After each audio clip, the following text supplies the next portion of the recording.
Last we see Marge, she sees one of Rich's paper planes. She'll go on to stay in Derry, later marrying a dentist by the name of Wentworth Tozier and go on to have Rich. Lily has finally made it to her father's grave. She was lightly chastised by her mother for not visiting, but you can kind of see why, considering she blamed herself for his death. Now she's gotten over it. She's changed, as signified by the little butterfly that lands on the tombstone. She'll go on to remark that everything in Derry looks peaceful from up in the standpipe, like almost nothing ever happened. That's the effect Derry has. People are quick to forget, just like they brushed aside the Black Spot Massacre as an electrical fire. Soon they'll all forget that dozens of children almost floated to their deaths. If the plan from last episode is still in play, Ronnie, her grandmother, and Hank Grogan are off to Canada.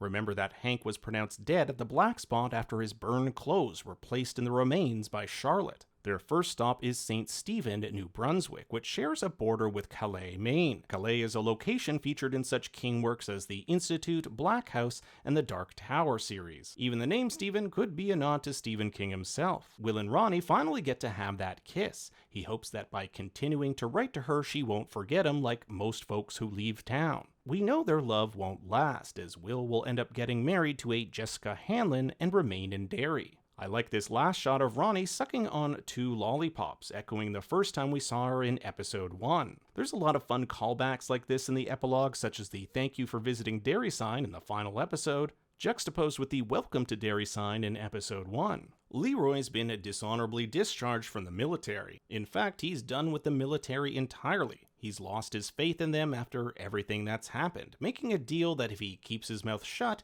they'll let him walk away. Rose asks Leroy and Charlotte to take her farm. After the death of Taniel, the place is too much for her. She also wants them to join her in making sure no one ever tries to reopen the cage. Plus, they know they'll be safe for another 27 years. The Hanlons were originally going to leave, but surprisingly it's Charlotte who wants to stay. Remember, she was always one to never back away from a fight, and now it seems like she and Leroy are on the same page to, quote, take on missions together. Leroy grew up on a farm, so this is perfect for him. In fact, we'll see Leroy in It Chapter 1 in a delightful scene where he teaches his grandson Mike how to slaughter a sheep with a bolt gun. Thanks for watching, make sure to leave a like, and if you want the full video, check out the Think Story YouTube channel. You're goddamn right.